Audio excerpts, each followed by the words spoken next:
കശ്മീർ രജൌരിയിൽ ബുദാൽ ഗ്രാമത്തിൽ 16 പേരുടെ അസ്വാഭാവിക മരണത്തിൽ മന്ത്രിതല സമിതിയുടെ അന്വേഷണത്തിന് ഉത്തരവ്. മരിച്ചവരുടെ ശരീരത്തിൽ ന്യൂറോടോക്സിനുകൾ കണ്ടെത്തിയ സാഹചര്യത്തിലാണ് നടപടി. ഗ്രാമത്തിൽ കേന്ദ്ര സർക്കാർ കരസേനയെ വിന്യസിച്ചു. രജൌരി ജില്ലയിലെ പാക് അതിർത്തി ജില്ലയായ ബുദാൽ ഗ്രാമത്തിൽ 45 ദിവസങ്ങൾക്കിടെ 16 പേർ ദുരൂഹ രോഗം ബാധിച്ച് മരിച്ച സംഭവത്തിൽ ആശങ്ക തുടരുന്നു. രോഗബാധിതരിൽ നാഡീവ്യവസ്ഥയെ തകർക്കുന്ന വിഷപദാർത്ഥമായ ന്യൂറോടോക്സിൻ സാന്നിധ്യം കണ്ടെത്തിയിട്ടുണ്ട്. ഈ സാഹചര്യത്തിൽ ഗ്രാമത്തിൽ സൈന്യത്തെ വിന്യസിച്ചു. കഴിഞ്ഞ വർഷം ഡിസംബറിലാണ് ആദ്യത്തെ സംഭവം റിപ്പോർട്ട് ചെയ്യപ്പെട്ടത്. പിന്നാലെ മരണങ്ങളും വർദ്ധിച്ചു.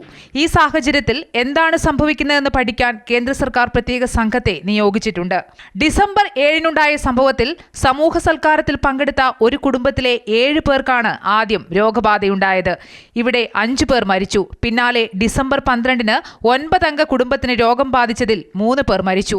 ജനുവരി 12-ന് 10-അംഗ കുടുംബത്തിലെ രോഗബാധയിൽ 6 കുട്ടികൾ ആശുപത്രിയിലായി.